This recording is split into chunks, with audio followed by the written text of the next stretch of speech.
And we'll get started, Mr. Mayor. Thank you, and good afternoon, everyone. Thank you for being here today. I would like to recognize Alderwoman Pat Dow, Alderman Will Hall, Alderman Lamont Robinson.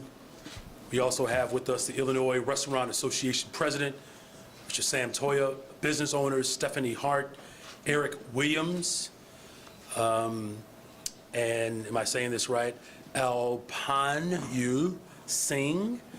And then we also have Herman Gonzalez, I like that name, Ken Meyer, and the Department of Business Affairs and Consumer Protection, and CDOT Commissioner Gia Biagi. Did I say that right? Getting better, Biagi? I'm getting better. It's good. Hey, what's up? Alderman Carlos Rosa Ramirez is here, our floor leader. Did I get everyone? Okay. All right. Thank you all again, and thank you for joining us today. Well, of course, you all know we just wrapped up our first city council meeting, at least the first city council meeting as mayor of the city of Chicago. I am still very much honored and humbled to officially start the work of collaborating with my colleagues on the city council to serve our city.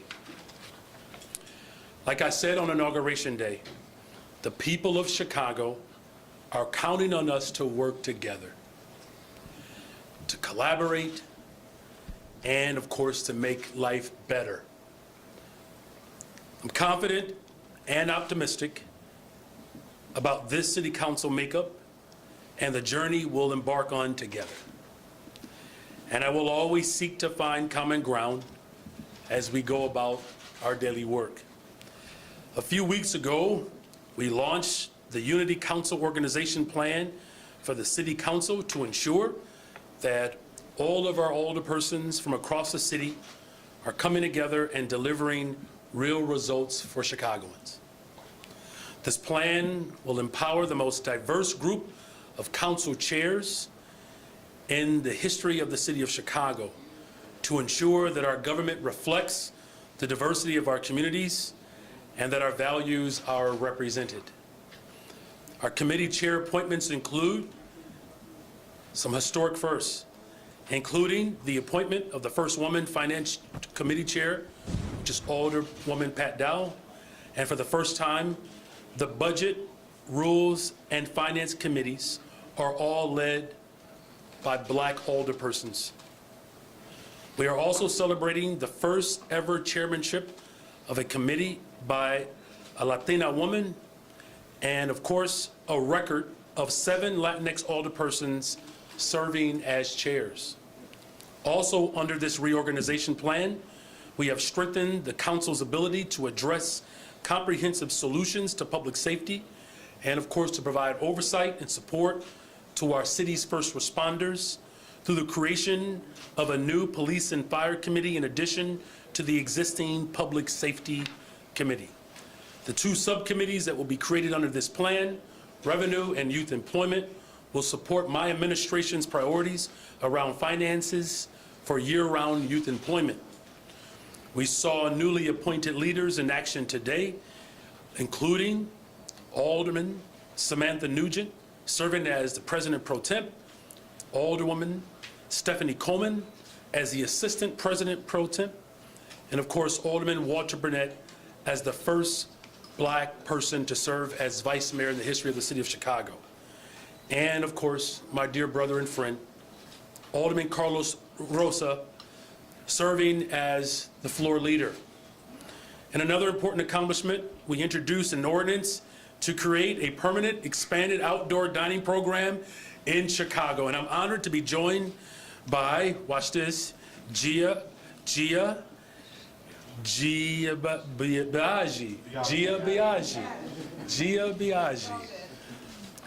We're gonna call her Gia today. She's so important, so famous, she has one name, like Cher or Madonna, so just Gia.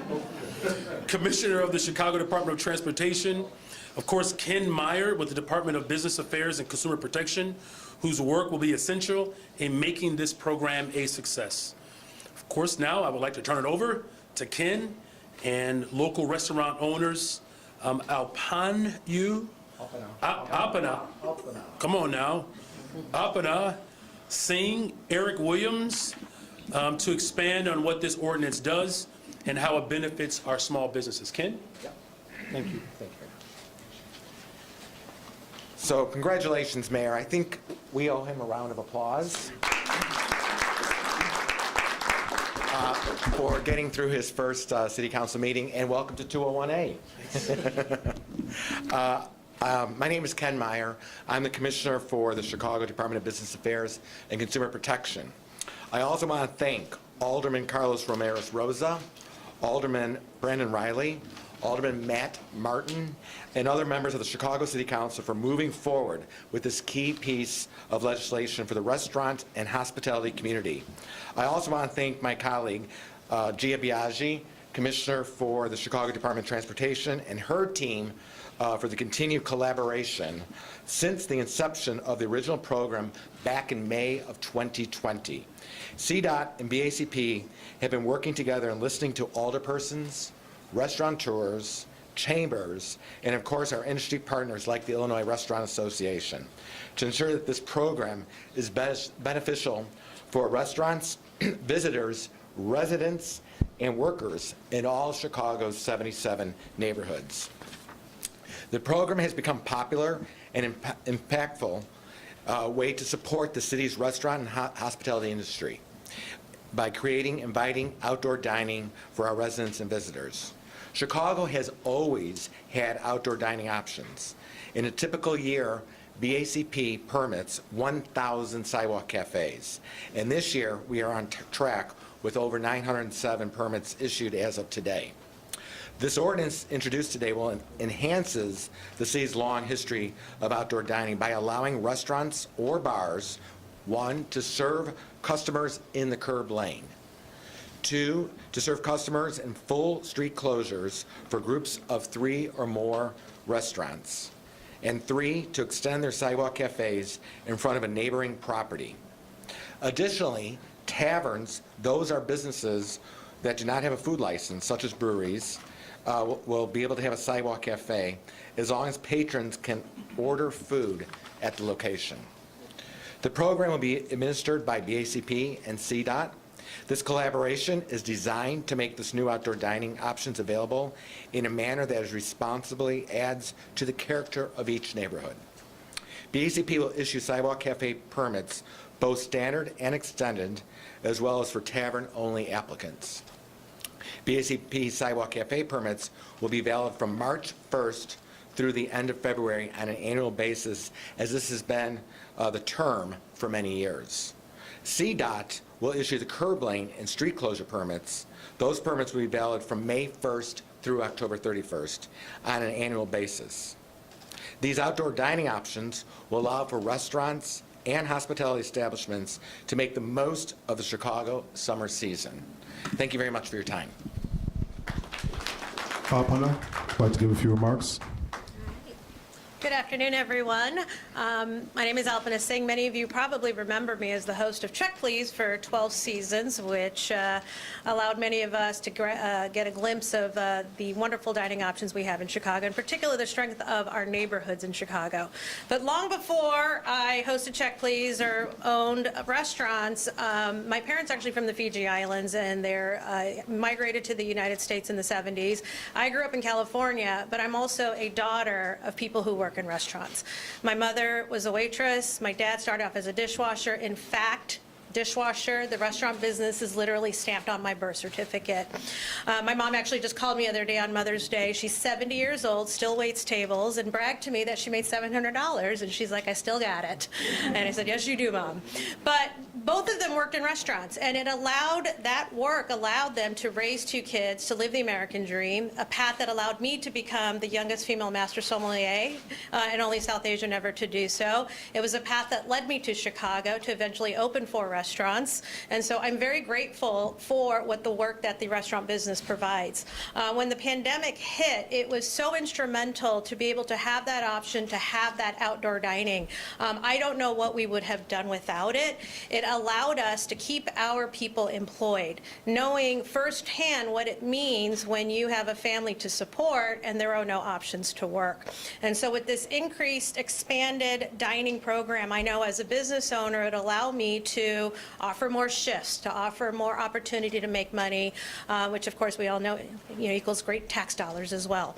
But I also want to put my hat on. I served on the board of Choose Chicago for 8 years. I'm a proud Chicago. I've actually now lived in Chicago longer than I lived in Monterey. So I'm officially a Chicagoan now. And as a proud Chicagoan and former member of the tourism board, tourism is the largest mover of GDP in any economy.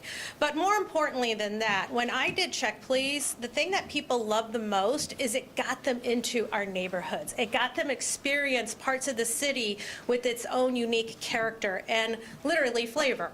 And so having this opportunity, we all know when we go to a restaurant, it's one thing to dine inside, but then to sit outside and to absorb the vibrancy and vitality of that neighborhood and to see the residents walk and, walk their dog and be with their kids and just to have that energy. I'm just so excited to have this expanded program because we all know the summers in Chicago are just long enough to make us forget the winter. So I'm super excited about this program. I know what it means for my fellow restaurateurs, but more importantly, I'm excited as a Chicagoan to be able to get into our neighborhoods, to absorb that energy, and to actually see how the locals live. And I really want to thank Mayor Johnson and his administration for, this is the first press conference, and the fact that it's in support of the restaurant community means a great deal to me. So thank you, Mayor Johnson. Eric Williams. Hi, my name is Eric Williams. I am the chef and operator of Virtue Restaurant, Daisy's Po' Boy, Mustard Seed, Takeout Kitchen, and Top This Mac and Cheese. This ordinance is incredibly generous to my community. As a result of the ordinance, it allows us to expand the culture that we provide in Virtue and many of our concepts beyond our walls. It allows tourists and residents alike to be a part of our constant pursuit of excellence through food, through hospitality, and through culture. And so it just means so much to me to be in this position, to see our restaurant be able to expand and utilize our curbside service, be able to utilize our patios in a way that many people wouldn't be able to enjoy our restaurants had we not been able to expand our seating. So thank you so much. Thank you and congratulations to our mayor, Mayor Johnson, and thank you all for being in attendance today. Mr. Mayor, you can continue your remarks. Again, I really do want to make sure that we lift up the fact that we are bringing the city of Chicago together. And so, Ken, thank you one more time. Wait, hold on. There you go. Apana, I got it. Check it out. Take me out. I'm almost famous now. Eric, thank you for you all's support. And, as Ken was indicating, the importance and the value of making sure that the city of Chicago and all of our assets thrive. That is the ultimate reflection of the soul of the city of Chicago. And for the record, I've been working on a vegan, dairy-free mac and cheese. So I'm hoping that once the outdoors, don't judge me. I'm just saying I'm working on that. And when the outdoors open up, I want to be able to bring mine and see if I can win in the taste-off. Understood. Is that okay? Game on. Yeah, okay, right. He never said yes. He just said game on. All right. Any questions? Yeah, well, I'll take questions starting in the corner with Craig Delamore. And hello, Mr. Mayor. First time I get to call you that. Obviously, there was an expectation today that the council was going to consider the additional funding for migrants. In the past, we might have had, after a DNP, a meeting 2 days later. You actually scheduled it for next Wednesday. What do you hope to happen between now and then?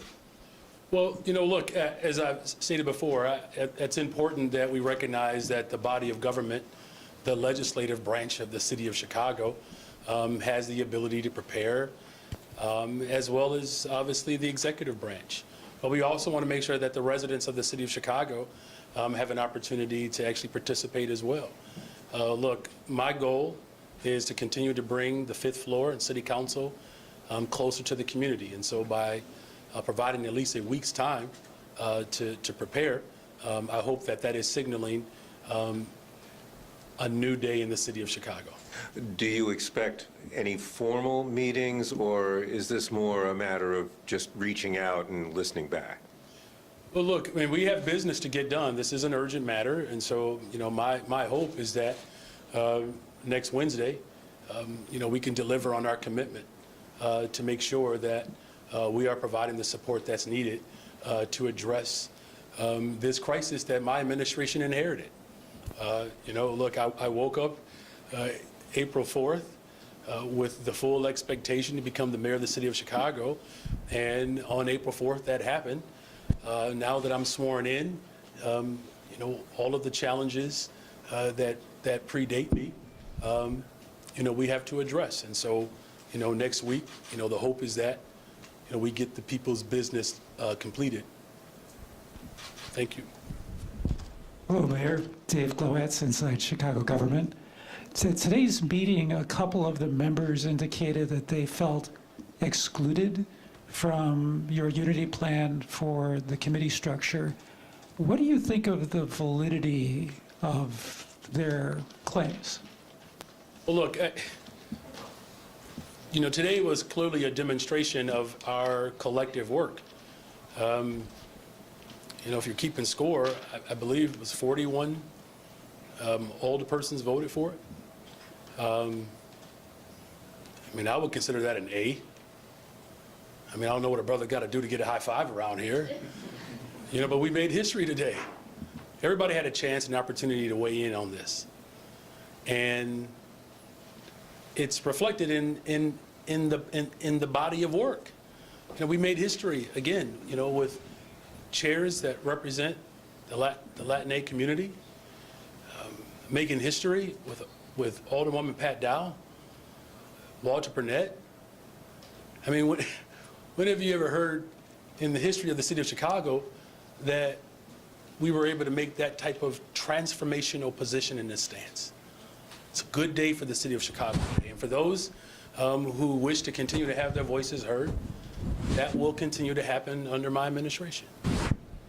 Fran? Mr. Mayor, why does the vice mayor need a $400,000 budget? Well, it's important that we recognize that every single operation, the city council, requires us to commit to investing in people.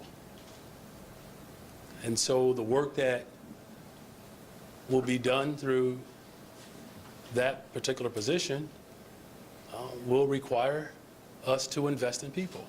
And so that budget reflects what I've always said, that in order to be able to deliver the services for the people of Chicago, we have to invest in people. And some of the aldermen who delayed the migrant funding said they want to see a long-term plan from you. What is your long-term plan? This is sort of a game of whack-a-mole. It'll only carry the city through the end of June. Well, as I said before, look, this is, a dynamic that I inherited. And, I understand the urgency in this moment.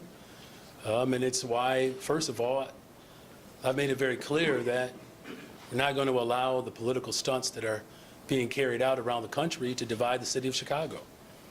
That families that have been here, that need support, my administration is committed to providing that support.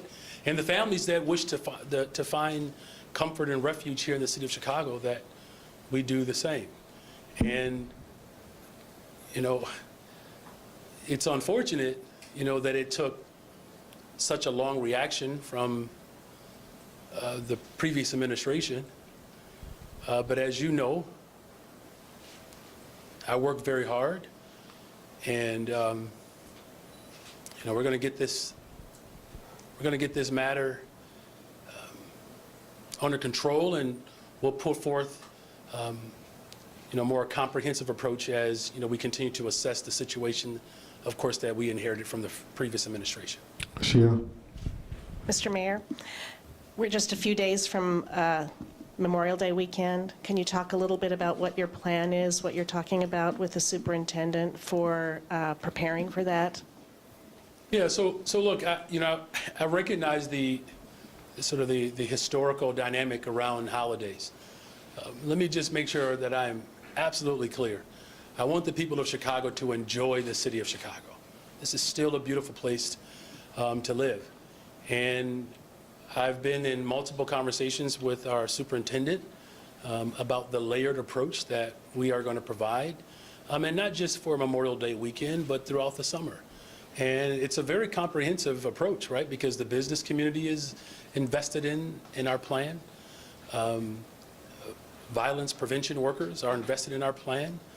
Of course, the Chicago Police Department has a role in securing, the residents of the city of Chicago. And so, as I've stated before, all of the stakeholders that are ultimately connected to the well-being of the city of Chicago will have all participated in our layered approach to make sure that a better, stronger, safer Chicago is realized. Will there be overtime for officers then? I think that might be getting ahead of ourselves there. Okay. Mr. Go Mayor, ahead. Representative Marty Moylan tells me that he'd like to meet with you soon to talk about his Bears bill in hopes of getting you to support it and drop any objections the city might have to the team moving. Are you planning to meet with him? And are you open to the possibility of dropping opposition to it if enough money is put on the table by the team or somebody else to pay all or most of what's still owed at Soldier Field? How do you get your number? I called him. Oh, okay. I mean, you made it sound like you was his chief of staff or something. I was just curious. Look, I'm happy to sit down with anyone. And, I'm committed to having, very thorough conversations as it relates to all of the dynamics that I have inherited. But, I would have to see the details there, and give me his number, okay? I'll call him. I'll get you his number, but are you open to the possibility, one of the things that's in his bill is a fair amount of money to be raised from the ticket tax, maybe other sources of money, that would go to the Park District to help them pay their social field bills. Is that a potential solution in your vote? I have to see it. I'm glad you had a chance to read it. Sounds like you support it, Greg. No positions. Just FYI, we have a lot of people to get through, and we're running late, and Sarah Schulte is going to kill me if she doesn't get out of here. So let's try and keep it to one question, just so we can make our way around the room and hit everybody one time. Thank you. Hi, You Mr. got to Mayor. go all the way around here? Oh, geez, Greg, come on, man. Hi, Mr. Mayor. My question is immigration. With the city housing immigrants, what about the city residents who were born and raised here, who are homeless? You have a huge homeless teen population.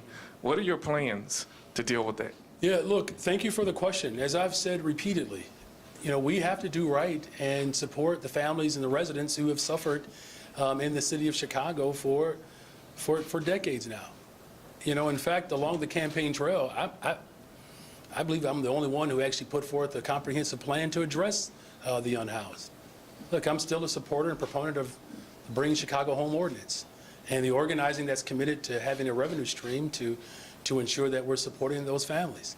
It's going to take all of us to get it done. I mean, there are obviously individuals that, have opinions around how we, address the unhoused in the city of Chicago, but I'm committed to providing those support services and the full wraparound services that we require in order to make those families whole. So I'm very much committed to what I've been saying. Bring Chicago Home provides us with the revenue stream to address this crisis. Please say your name and your outlet prior to your answer. Thank you. Naima Latif with On Air Daily News. Hi, Mr. Mayor. Hello. I'd like to find out about the restaurant proposal and those restaurants that are going to be able to have outdoor seating. Are there any limits to the number of restaurants that can apply? And what are measures in place to ensure that all neighborhoods can participate in this program? Thank you. Ken? Yes.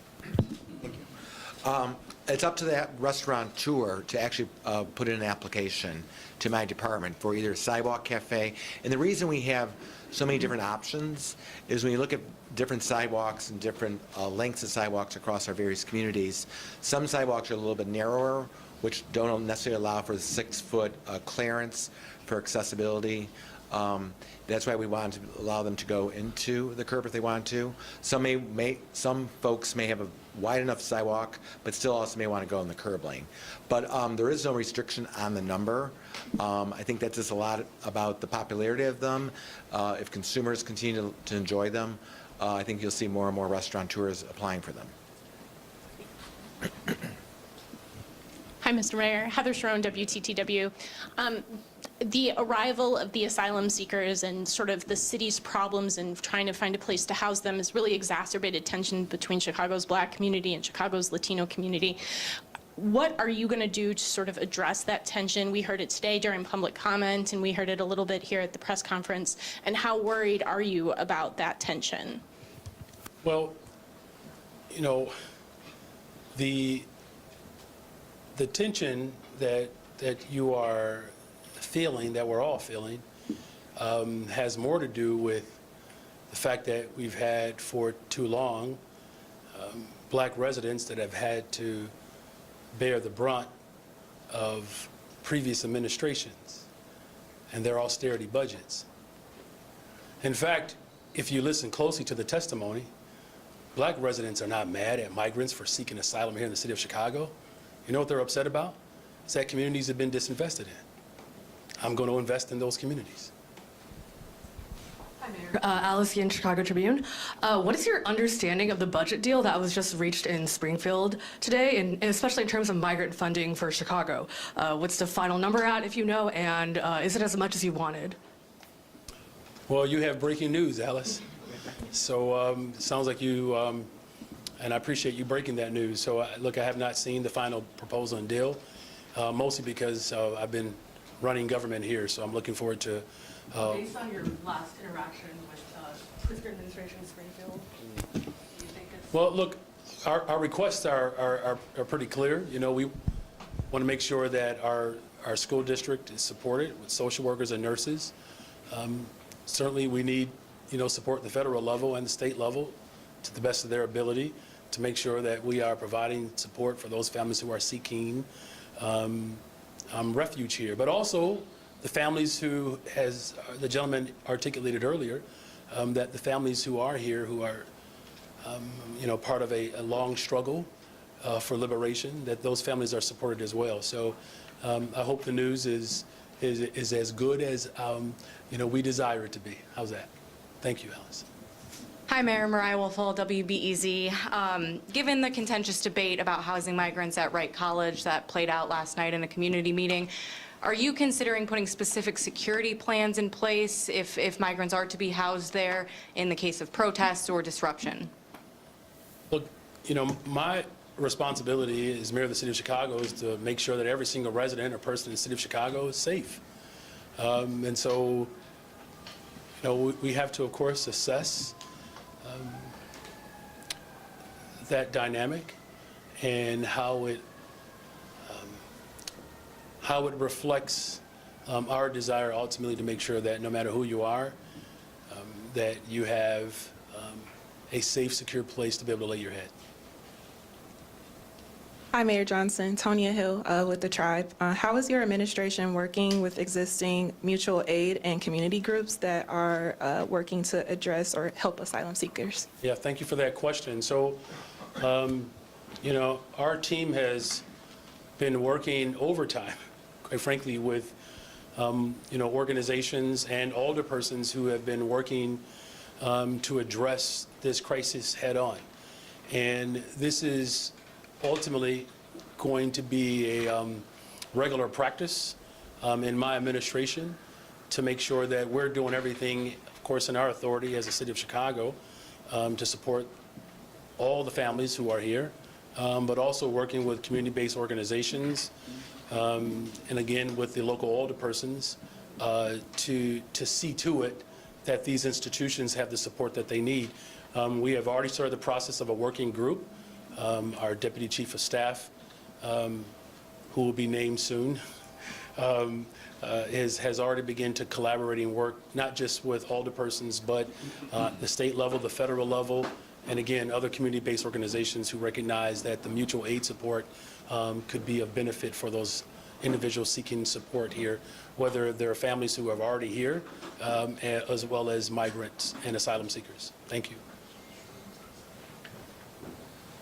Good afternoon, Mayor. Charlie Wojciechowski from Channel 5. With the emphasis on the restaurant community here today and the migrant questions that are coming up, would you be supportive of a measure that would allow the migrants to expedite the process so that they could go to work in some of these restaurants, go to work in some of the hotels? There have been calls for at least giving them a chance to earn money while they are here. Is that something the city should play a role in, and would you support that kind of effort? Well, look, I've had a direct conversation with our congressional delegation. I spoke with the Vice President of the United States, spoke with a senior advisor to President Biden about the arduous, lengthy process in order for individuals who wish to contribute to our economy, that process is quite arduous, as I stated. And so the faster and the sooner individuals have an opportunity to earn a living, the faster the process will be to making sure that that they are fully secure. Just for awareness, we have about 20 minutes left. Hi, Mr. Mayor. I'm Jim Daly with The Tribe. At the top of the city council meeting, you cracked a joke, and you cracked a few more jokes during the council meeting. Were you deliberately trying to inject levity, and is this like a sort of a fresh turn towards more collegiality in the city council in your hope? I didn't want to make this breaking news today because my wife is not aware of this, but it is my full intentions to develop my stand-up routine and take it on the road. Thank you. But thank you for recognizing that they were jokes. Alex. Alex Nitkin, Illinois Answers Project to the Better Government Association. You mentioned, you talked in your inaugural address last week about the need to bring in more revenue, specifically without raising property taxes, fines, or fees. Can you name either some specific proposals or a proposal that is under discussion right now? What's going to be on your front burner as far as raising revenue goes? Well, what's clear is that our conversations are really about what our needs are.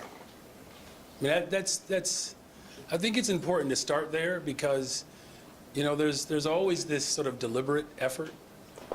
This is my humble opinion, for naysayers to tell people what we cannot have. And this is not an indictment on anyone in this room or anyone who voted for me or didn't. So the conversations are about the needs. And so today is a clear example that there is a need for our restaurants to have the ability to expand and grow business. That's a need. And as a result of that, that's going to provide more revenue in our city to continue to support the needs. So right now, our conversations are focused on our needs. Hey, Mayor, Quinn Myers from Block Club. Alderman Hopkins is passing around a civility pledge. Is that a measure you support to maybe rein in some of the antics we saw from the legislative body last term? Could you repeat that question one more time? Sure. The civility pledge that Alderman Hopkins, Yes. Do you support that measure that's being passed around City Hall to maybe rein in some of the fighting or some of the arguments we saw in the last 4 years? I do support civility. I'm trying to keep a straight face. I mean, look, I know these last few years have been difficult for a lot of people. But what you saw, though, was Alderman Hopkins sending a strong signal that there already is a commitment to real civility in the city of Chicago. Now, look, it doesn't mean that we're not going to have our disagreements, but there's a way in which we actually get to disagree. And again, coming from a very large family, I know how to disagree without getting put out the house. In other words, I fully expect to be here 4 years from now and afterwards. Thank you. Hi, Mayor. Erin from the Daily Line.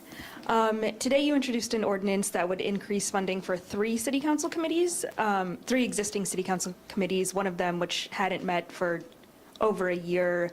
How do you plan to ensure those committees, those 3 specifically, and committees in general, meet regularly and use their budgets properly? Look, there's a lot of work to be done in this city, and I'm confident that the unity plan that we put forward, that it's a step towards getting work done. And all of us ultimately would be held accountable by the residents of the city of Chicago. Now, the more work that we have to do, of course, the more work that it's going to be needed in our committees. So no one is going to stand idly by and watch another 4 years pass without providing real substantive outcomes for the people of Chicago. That we're committed to doing that. And the way we ultimately make sure that it happens is that I get to lead by example. No one's going to work harder than me. Now, Alderman Nick Sposato seems to believe he can. Don't ever bet against me, though. Hey, Mayor. Justin Lawrence at Cranes. Mayor Lightfoot signed 11 executive orders the last Friday of her term. I know your team has been reviewing those, kind of trying to come up with theories about whether you need to rescind them or you don't need to rescind them. Can you provide an update? Do you plan to rescind 1, 2, all of those executive orders? We have not made a decision. Thank you. And there's a gentleman, I'm sorry, I thought he was just waving at me how much time I have left. Because there are some people who work for me now, I haven't even met him, so I thought he worked for me. But there's a gentleman in the back that wants to make sure that he's heard. Yeah, I have a... Yep. No, I'm not saying that you're next. I'm just letting people know that you're back there, that's all. Yeah, okay, all right. I'm not trying to upset no one today. Hi, Mayor. Nice to see you. Dana Kozlov, Channel 2 News. This morning, in the lobby, there were a lot of people who were really upset that they were not given access to either the second floor or to the galley or the third floor galley. They were saying, this is a mayor for the people, but yet the people, a lot of these people can't get in. There were dozens of people downstairs on the main floor who were echoing the same concerns about not being able to attend the meeting. So A, were you aware of that? And B, what changes, if any, would you make for the next meeting? And to give some perspective, that is a very unusual occurrence, at least of the past several decades. Well, I was not aware of that. I did not issue an edict to prevent people from coming in. As you may know, I've been a part of many protests in this building, right? So of course I would not prevent people from actually wanting to, not to suggest that people are coming here to protest.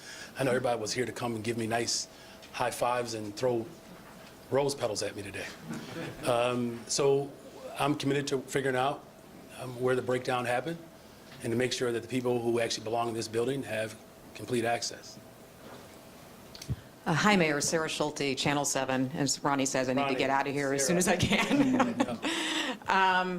Back to the migrant issue, and I know I've asked you this before, but do you think at this point, I know you said you inherited this from the previous administration, but you've also in the same breath say this is an urgent matter. Do you think at this point you should have some type of plan to deal with the migrant issue? How many days has it been again, Jason? 9, 10 days? Yeah. Since me, the shortest transition period in the history of the city of Chicago. Look, I appreciate the expectation. It is an urgent matter. And I'm glad that people believe in our administration that we can get stuff done in less than 40 days. I'm glad that you believe that. Because it's important that we instill confidence in the people of Chicago that we can get this right. And as I articulated earlier, that we are working with individuals who are organically providing the type of mutual aid support that families need. I visited, I think, was that day 1, day 2? I visited police stations to actually see the conditions that these families are enduring. I spend time in the Park District to see the respite centers, which of course is not the goal. But here's what I can assure you, is that with our full assessment and the collaboration that we have with Springfield, county government, our work with the congressional delegation, whom have been left out of this process by the previous administration. So yes, I have a lot of work to do, and I'm committed to doing that work. And the people of Chicago should know that their mayor is working harder than any mayor in this country. Mayor Tessa Weinberg, WBZ News. Will any of the $51 million in funding that you hope the city council will pass go toward dedicated rental assistance for asylum seekers to help move them into more permanent housing? And do you see that as a need? It is a need. There has not been an absolute determination of how all of those resources will be dispersed. So we will have that for you as we begin to move forward in this debate.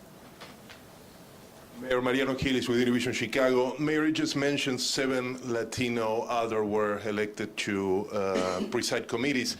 I counted Ramirez Rosso in zoning, Sigcho in housing, Rodriguez Sanchez in health, Vasquez in immigration, Rodriguez in workforce development, and Villegas in business development. Who's the 7th? So there's going to be a subcommittee for youth development. Jessie Fuentes, very dynamic human being. Her story is actually remarkable, and I don't think there's a better person who could set up a type of operation for youth development than someone like Alderperson Jessie Fuentes. Look out for that Alderperson. Bad, I'm telling you. In a good way, bad. And I appreciate your commitment to the beard. Thank you. Now, if you do something else, okay, it's good. Okay, my time has come. Have you had or do you plan to have any contact with the governor of Texas about his practice of shipping migrants to Chicago? Wow, between you and Greg, y'all just want me to talk to everybody, don't y'all? That's good. That's good. Look, as I said, I'll talk with anyone. Right now, as was indicated earlier, the urgency is make sure that we're having conversations and we're doing the work right here in the city of Chicago. Look, we don't control what other politicians do. We don't. What we do have some say-so over how we respond to the politics. And despite the efforts of, again, politicians around the country who profit, quite frankly, from the type of divisive approach that, quite frankly, is not good for politics, right? If we have disagreements, that actually sharpens us. But when we use human beings and put them on display to score a point, that is unconscionable and is one of the most wicked forms of existence. Is that everybody? That's it, thank you. Man, we did it, y'all.